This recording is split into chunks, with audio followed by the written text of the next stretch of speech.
Om Vagishadya Sumanasah Sarvarthanam Upakrame Yam Natva Kritakatya Syuhutam Namami Gajananam Nityanandam Paramasukadam Kevalam Jnanamurtim Vishwachitam Gaganasadrisham Tattvamasyaadi Laksham Ekam Nityam Vimalamachalam Sarvadhi Sakshibhutam Bhavatitam Trigunarahitam Sadgurum Tam Namami Sadashivasamarambham Shankaracharya Madhyamam Asmadacharya Patyantam Vande Guru Paramparam Yoginam Vishwanathatyam Asmattata Swarupinam Atmalabhat Param Labham Bhaktaram Nakadachana Gita-artha-grantha-kartaram Sri-Gurum Pranamamyaham Yontah Pravishyamevacham Dhritim Buddhim Prachodayat Om Namah Savabhyas Savapatibhyascha Vo Namaham.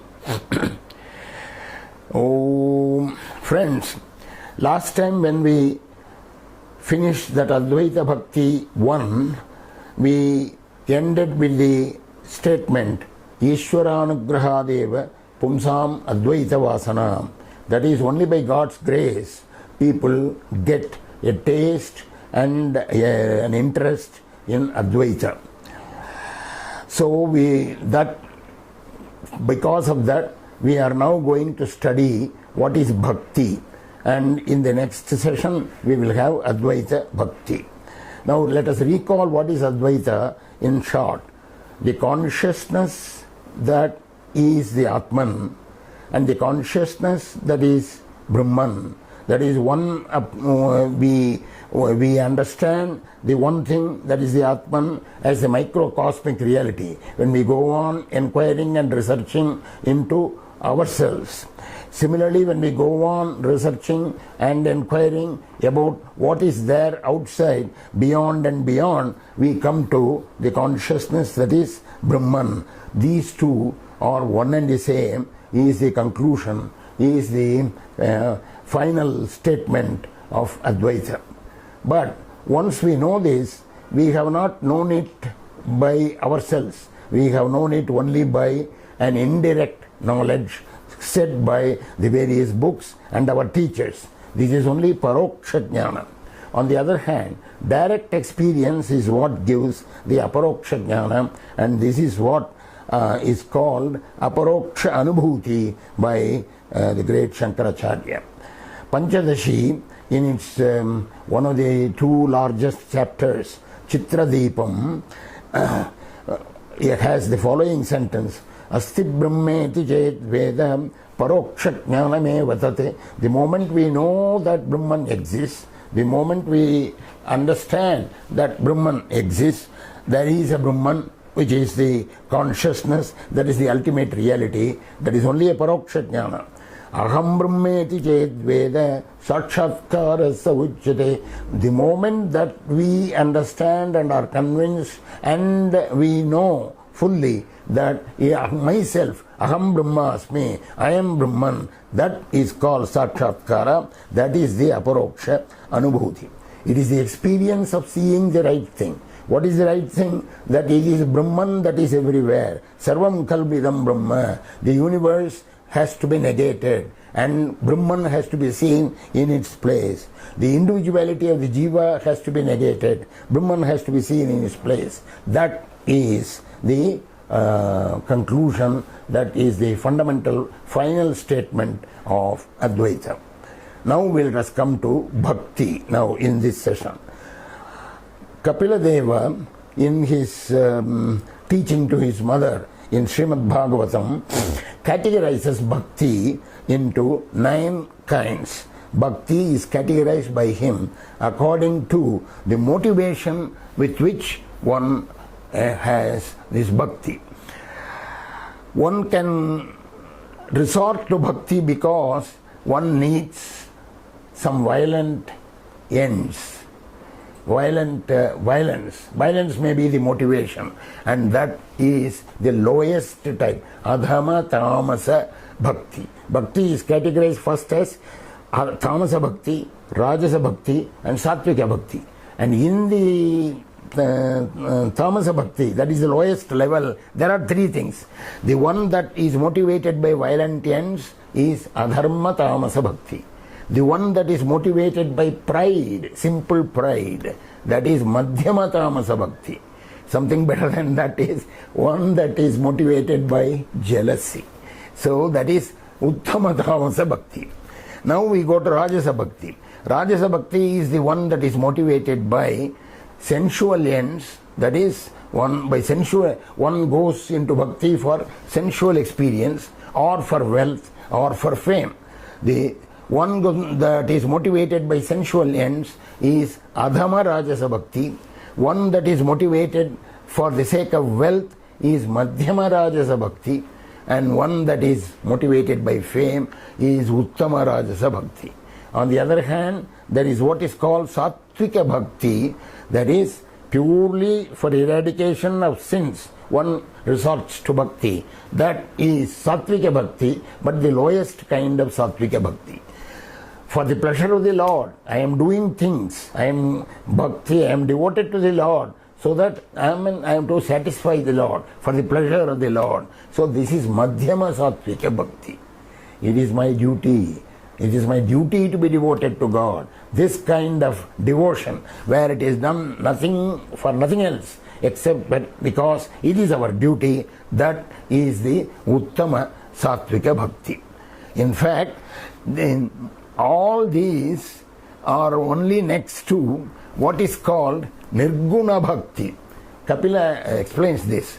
Madguna Shruti Matrena Mai Sarva Guhashayem Manogati Ravichinnam Yatagangam Basom Budho. So, having heard about him, one gets addicted with devotion that does not see any distinction without any expectation of results to the Purushottama, who lives in the deepest hearts of all. That is, we don't have any expectation of any results. Mate Sango Swakarmani, said the Gita. So the waters of the Ganges keep on going to the ocean. Like that, our mind goes to the Purushottama. That is the characteristic of Nirguna Bhakti, the Bhakti of the highest kind, higher than the earlier 9 categories that we said. So that is Nirguna Bhakti. In fact, it is also called Advaita Bhakti. Remember, when we talk of Advaita, there is something called Kriyadvaitam and there is something called Bhavadvaitam. What is Kriyadvaitam? Action. Advaita in action. Right? There is nothing else but Brahman. I am Brahman. Now, in whatever way you may say it, we do not know whether we are acting as Brahman. That is, we are only, there were only a handful of people in the whole history of mythology and the world who behaved like that. There was Shuka Brahman was one, certainly, Shuka Brahman. Yam Prabhajantam Anupetam Apeta Krityam Dvaipurvayano Viraka Tadajuga. Vyasa, his father, called him Shuka, and then all the trees and all the nature, mountains, they replied saying, I am here, I am here. So Shuka Brahman was, he saw himself as everywhere, and there was a total conviction that everything was Brahman, and Shuka was Brahman himself, Brahman itself, and therefore that kind of behavior is very rare. Similarly, Jada Bharata was once, we shall see the story of Jada Bharata on a separate occasion. So Jada Bharata, these are two mythological characters in the scriptural literature. Coming down to historical times, we have Sadashiva Brahman, who, you see, even when his hands were severed from his body, he didn't care about it. He was just walking along as if nothing had happened. This is Advaita in action. There is you will not be able to cite and one more example of this kind. Right? Bhavadvaitam is what is expected from all of us. What is Bhavadvaitam? Advaita in attitude. The right attitude has to be there. Remember, everything depends in the whole of Hindu religion. All the things depends upon your attitude. By attitude, what I mean is the following.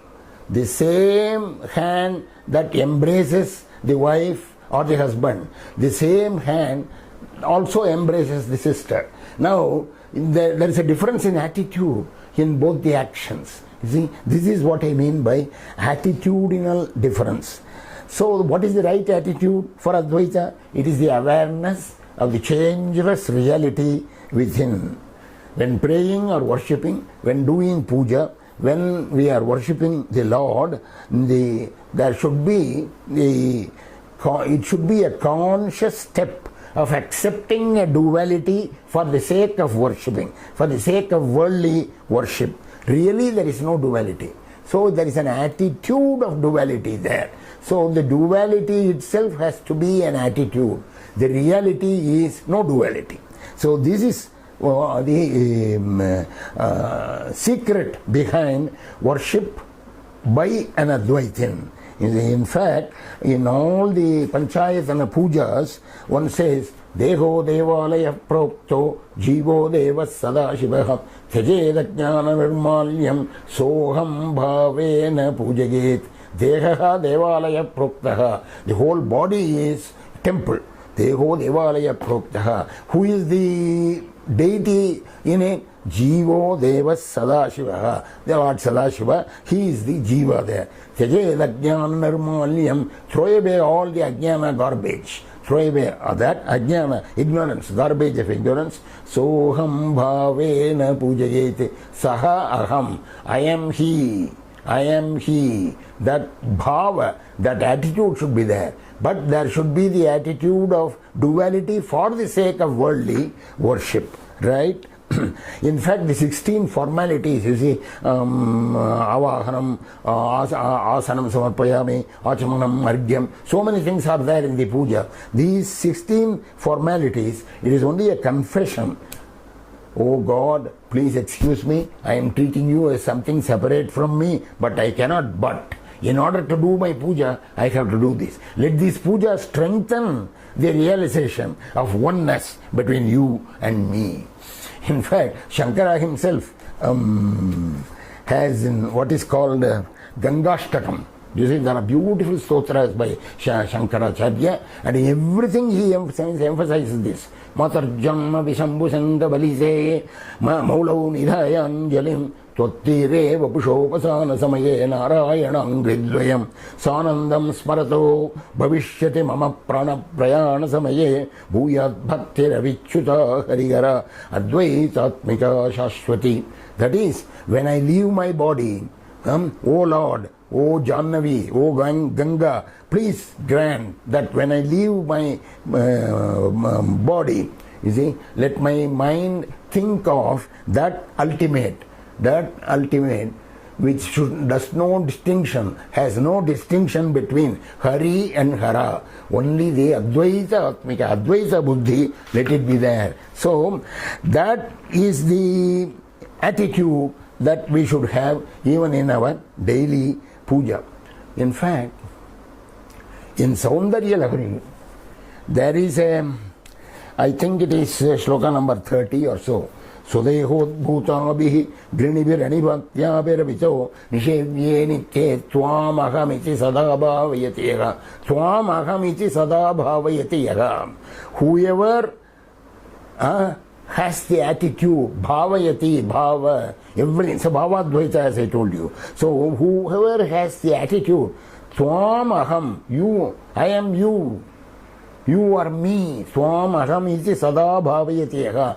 You know what happens for that kind of person? It says, Kimascharyam tasya trinayana samruddhim trinayataha mahasamvartatmihi virachayate nirajana vidhim. During the pralaya time, you see, the pralaya configuration is nothing but a nirajana, because he has identified himself with the goddess. The goddess is the only one who is watching the complete conflagration at the time of deluge, and the whole thing is a nirajana, is a waving of lights for the goddess as well as the one who is doing the puja now. In fact, earlier shloka, this Nirajana is an interesting idea in Saundarya Lahari. Shankara, our Acharya Mahaswamigal, Kanchi Mahaswamigal, has explained Saundarya Lahari very elaborately, where he dwells on the three Nirajanas in Saundarya Lahari. What are the three Nirajanas? One is the shloka Bhavanitvam, etc. It starts with shloka number 22. The other is this shloka, which I just now told you, number 30. The other is the last shloka. In these three, there is some Nirajana that comes. In the 22nd shloka, Bhavanitvam dase mayi vidara drishtim sakarunam iti stotum vanchan katagati Bhavanitvam iti yagam. Bhavanitvam, Bhavani is the addressing the goddess. Tvam dasaha, I am your servant. It begins like that. Please have compassion on me. It says in the first line. He wants to say this. In order to say this, he starts by saying Bhavanitvam. Bhavanitvam. But Bhavanitvam, Sanskrit grammar, also means I am you. Bhavani means I am becoming, I become you. Bhavanitvam. So the moment he has said it, Tadaivatvam Tasmai Dishashan Ichasayujya Padavim Mukunda Brahmendra Sputamakuta Nirajita Padam. That is, that very moment, before he has finished his sentence, Bhavanitvam dase maya vitara drishtim sakarunam, please have your compassion on me. It says Bhavani. But before he started with Bhavanitvam, and that moment itself, Tadaivatvam Tasmai, she gives him this Ayujya status with her, the oneness status with her. Mukunda Brahmendra Sputamakuta Nirajita Padam. That status for which the Lords Vishnu and Brahma and Indra, they are bowing and prostrating before that status, and as if the radiance that comes from their diadems, that is the Nirajana, it says. So that is one Nirajana. This is another Nirajana. Later in the last shloka he says, I have finished this thing, but it is like showing a Deeparadhana, a waving of lights before the sun. What is the meaning of showing waving of lights before the sun? So it is the Nirajana. So the Mahaswamigal of Kanchi says, these three Nirajanas, one is a Sthiti Nirajana, one is a Srishti Nirajana, one is a Samhara Nirajana. Samhara Nirajana is the one that I told you first. That is the conflagration at the end of the deluge, that itself. For whom? For the one who says, Swam ahamiti sada bhavayatyaha, the one who has the attitude that he is in oneness with the goddess. So that is the Samhara Nirajana. Sthiti Nirajana is the Bhavanitvam shloka, and the Srishti Nirajana is the last shloka. And he goes on, there are so many things to say. He goes on to say that it is because Uma, it is like why the Sthiti Nirajana, and then the dissolution Nirajana, and then the Srishti Nirajana. It comes in that order because Uma, U stands for Sthiti, Ma stands for dissolution, and A stands for Srishti. So therefore, Uma, which is Uma that is speaking, and Uma that is being worshipped there. So this is an elaborate thing. Anyway, Tvam ahamiti sada bhavayati yaha. This is the Advaita Bhakti. That is, the Bhakti, if we do this, one goes from the status of Dasoham to Soham. Dasoham, you start with Dasoham. Dasoham means I am your servant. That is how the shloka number 22 of Saundarya Lahari says, Dasoham. And from that one goes to the status of Soham. Now, the three masters of philosophy, Shankara, Ramanuja and Madhva, they agree on what to do for bhakti. There is no difference at all. People think that these three great philosophers have tremendous differences among themselves. No, not at all. As far as our daily life is concerned, these three agree totally, right? And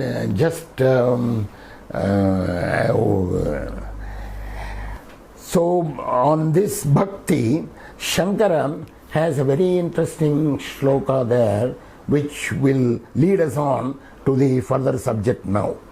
Sada mohatavyam charati yuvatinam kuchagirau. Right? Natatya shashakashu atati jatiti swairamabitaham. Here Shankaracharya is speaking, the great Shankaracharya, the Advaitic scholar. But he is speaking for us. He is saying, look at my mind. It is dancing, reveling with all sensuous things. And he speaks of it in a kind of a sexy language there. Sada mohatavyam charati yuvatinam kuchagiro. That is how he speaks. I mean, you will be surprised to note it. He is speaking for us. Ataji jatisi swairam abhitaha. My mind dances and revels. Kapalin, hey Lord Shiva, Kapalin bitchome. Right? That is the monkey mind. My mind is like a monkey and it is doing this. Hridaya kapi matyanta chapalam. My hridaya kapi, my mind kapi means vanara, monkey. The monkey mind. Please control my monkey mind. Kapalin bitshome hridaya kapi matyanta chapalam. Dridam bhaktya badhva. Shiva bhavadadinam kuruvibo. Please control it. Badhva, trees bind it up by bhakti towards you. And Shiva Bhava, make it yours. My monkey mind, please control it and bind it, imprison it and take it with you, he says. Benam bhaktya badhva. He uses the word bhaktya, not jnanat badhva, not by anything else, right? So, dridam bhaktya badhva. So, only by bhakti. So, that is why the bhakti is necessary in order to realize the oneness with the Lord. That is why we have to have the bhakti. This is where all the people who wrongly think that Advaita means no bhakti only, I mean I am Brahman. You cannot just say I am Brahman and be Brahman. You cannot get that. That is why Dridam Bhaktya Badhva, these senses, these sensual attractions, the mind, monkey mind which misbehaves. I mean, Shankara himself gives us that shloka number 20 of Saundarya Lahari. So, this fact that bhakti has to bind us to the Lord in spite of the senses, in spite of the duality that is everywhere. So, the difference among these three great philosophers is only in the attitude. Ramanuja and Madhva, according to them, the consummation of bhakti is living in the beatific presence of the Lord. According to Shankara, only through God's grace we have the realization that the one realization of the oneness. This yearning for that God's grace is the bhakti that is needed. Now, many friends have asked me whenever I am talking in the United States, particularly these, usually the scholars who meet during Sunday mornings to learn about all Vedanta. Sunday morning 1 hour, and every Sunday they will meet, then discuss about Brihadaranyaka Upanishad and Brahma Sutra and whatnot, and then go away. And then they have their usual tight work for the whole week. But on Sunday morning they spend 1 hour discussing these things, and the question arises. You naturally, always in every meeting it arises. Yet there is so much difference between Shankara, Ramanuja and Madhva. Why can't that be integrated? You see, remember all these people are PhDs in various science and technology. So they have done lots of integrations, lots of synthesis, lots of analysis. They have done it in their professional work. So they think that why can't somebody integrate these three things?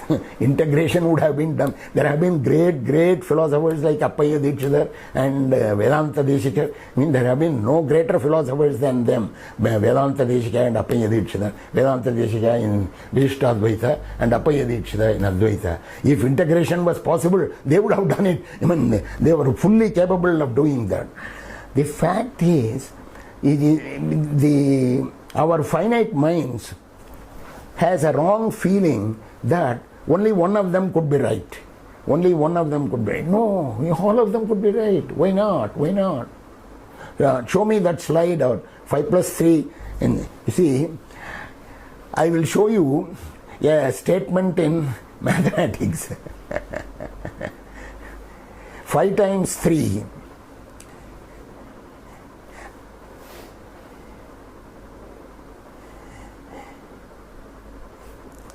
the third slide. 5 times 3 is 1, and also 5 plus 3 is 1. I'm sure you don't believe it. Right? 5 times 3, how can it be 1? 5 plus 3, how can it be 1? But this is a true statement under certain hypothesis and not a trash statement. It is a statement which is very valid, which is very useful for certain tremendous applications of mathematics, particularly in this technological age. Particularly in this age where we are sending lots of information from here to Mars and everywhere. So, for error correcting codes and various things, these kind of mathematics is useful because this is also a true statement. You see, you think that this is not right. The finite mind might think that, or the elementary mind which knows only 5 and 3 is 8 and 5 into 3 is 15, that only will think that this is not right. But here, what is not shown to you, what is not told to you, is the hypothesis under which this becomes this. So also, the Ramanuja, Madhva and others, they have a certain hypothesis from which they start. They start from different hypotheses. Ramanuja starts from one hypothesis that there is an Ananta Shayana Narayana in there, and he is the ultimate, he is the Paramatma. Similarly, Madhva starts from a different hypothesis, and Advaita starts from another hypothesis. Of course, all of them permitted by Upanishads. So these three have 3 different hypotheses from which they start. So they could all be right. They could all be right. That infinite dimensional projection that is the reality will not be known to those who see only certain portions of the finite dimensions that we are capable of reaching. Now, what is this 5 into 3? 5 times 3 is 1 and 5 plus 3 is equal to 1. It's simply, the hypothesis is, right, modulo 7. You see, the airlines table, when they go from this Monday, it happens 5 days and then another 3 days, and then what is the next day? Again they come to the first day of the week. So 5 into 3, 5 plus 3 is equal to 1. If all numbers are reduced to modulo 7, that is, divide by 7, take only the remainder. There are only 7 numbers now, right? 0, 1, 2, 3, 4, 5, 6, right? So 5 plus 3 is 8, which is 1, because divide by 7 you get remainder. Similarly, 5 into 3 is 15, which is 1.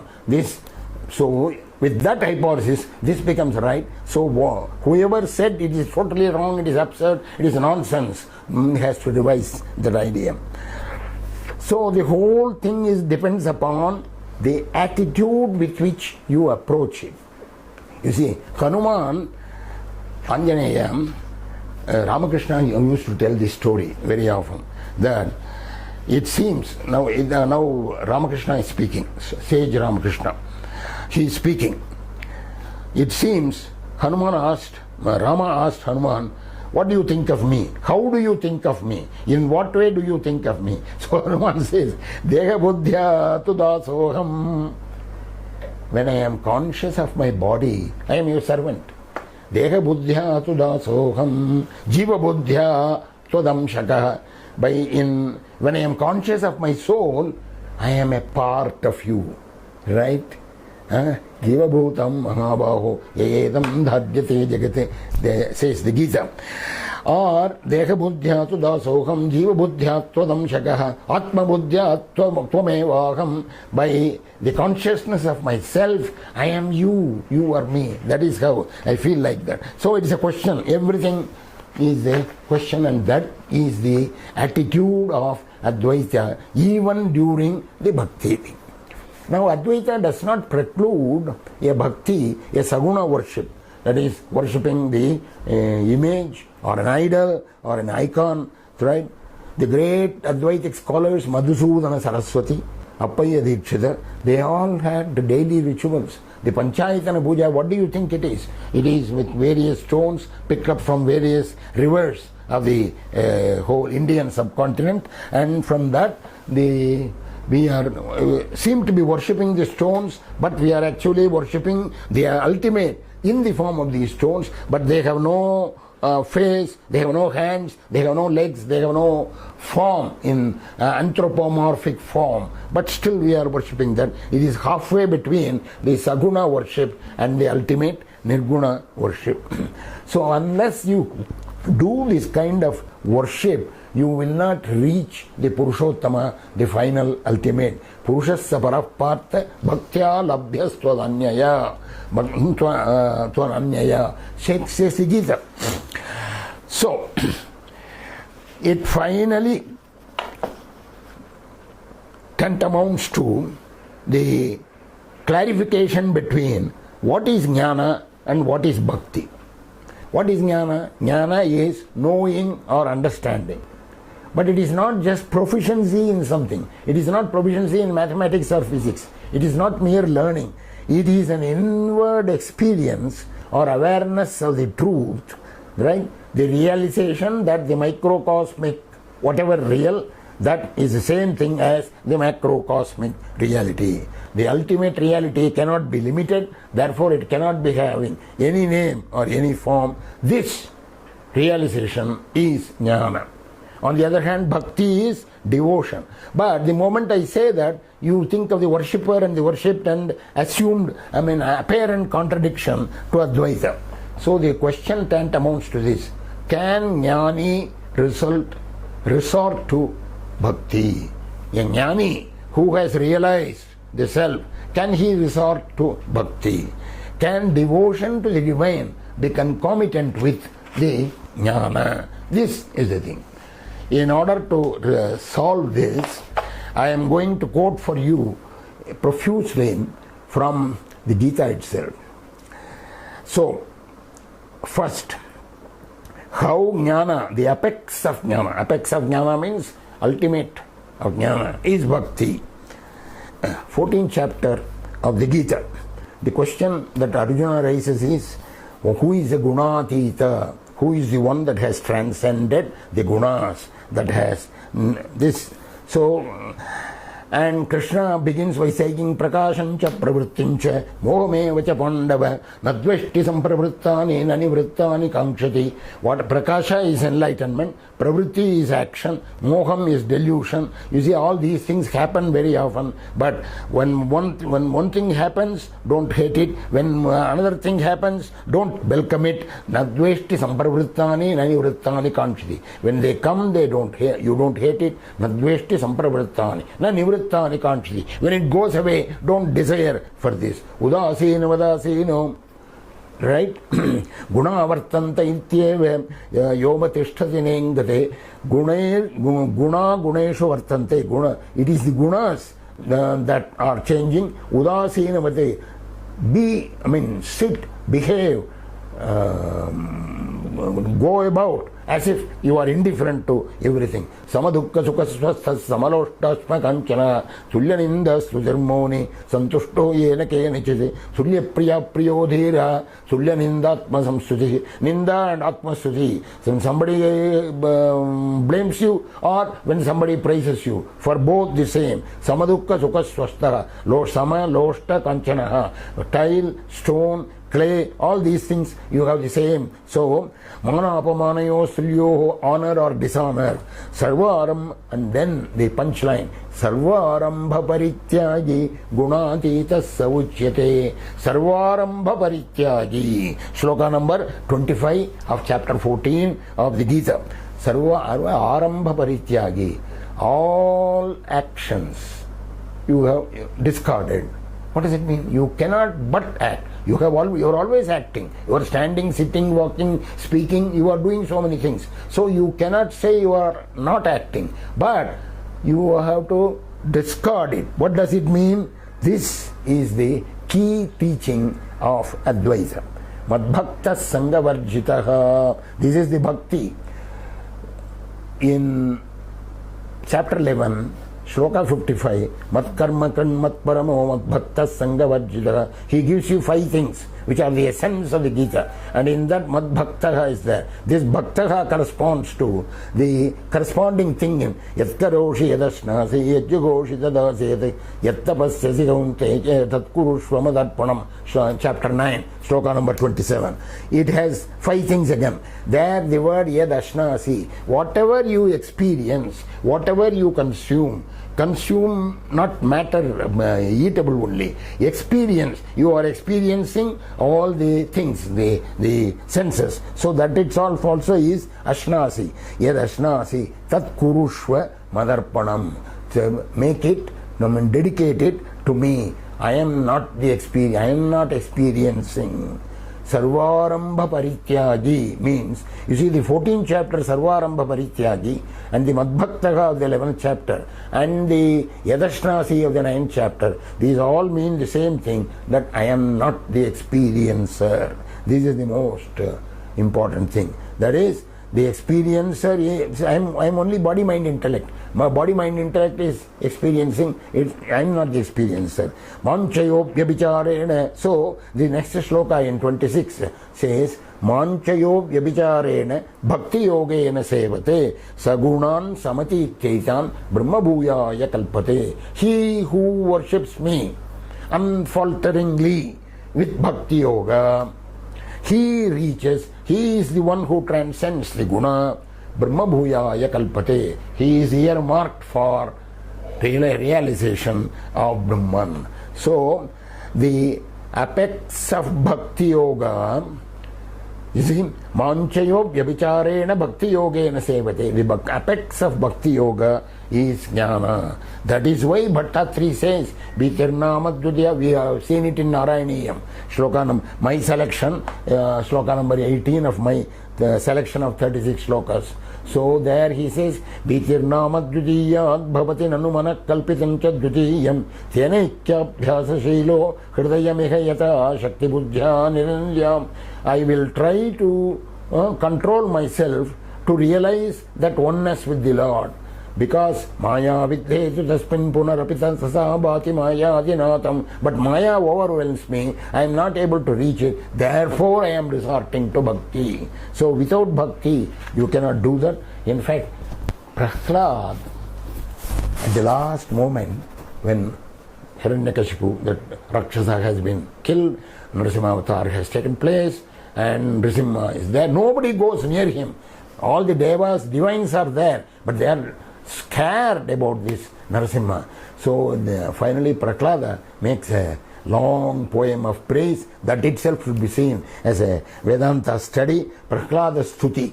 In there, one of those slokas, he definitely clearly says that with all this karma smriti sharanayo shravanam katayam tatterha sattama rama stuti karma puja. Stuti, praise, karma, action, puja, worship, and karma, dedicated action, smriti, remembering your exploits, shravanam, hearing them, katayam. Without these things, samsevaya tvayivine hi shadangayaktim. Without these 6 things, how can anybody reach you understand you? So you see, this I am not the experiencer is one of the, the main teaching of Advaita. And you see, when pleasant things happen to us, we would not like to say, I am not the experiencer. When unpleasant things happen to us, we would like to say, I am not the experiencer. But the body, mind, intellect would not allow it. Because there is an ego there. You see, when unpleasant things happen, the body, mind, intellect suffers, and it will not allow you to say, I am not the experiencer. And when the pleasant things happen to you, we would not like to say, Naham Bhokta. So, in one case we like to say so, in the other case we do not have the mind, will to say so. Gita says in both cases we should be able to say so from your heart and soul. This is the meaning of discarding likes and dislikes. So that is, for that the bhakti helps, and that leads you to jnana. This is one part. Bhakti, the apex of bhakti is jnana.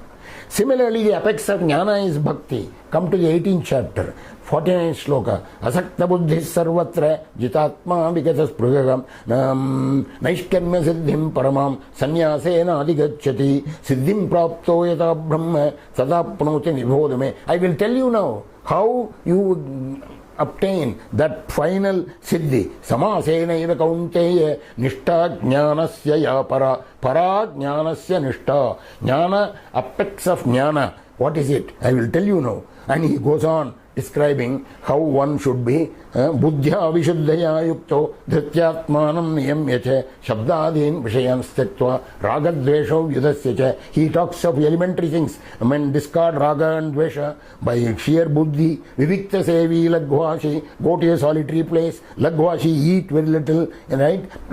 Yatavakkaya manasa, control your speech, control your mind. Dhyana yoga paro nityam, right? Ahankaram balam darpam kamam krodam parigraham vimuchya nirmama shantaha brahma bhuyaya kalpate. So if you do all this, ahankaram balam darpam kamam krodam parigraham, all these things discard. Ahankaram balam darpam kamam krodam parigraha, even the thought of possession. Vimuchya nirmama shantaha brahma bhuyaya kalpate. A little while ago I said brahma bhuyaya kalpate in the 14th chapter also. So that so he has taken you the jnana ladder up to the Brahma Bhuya.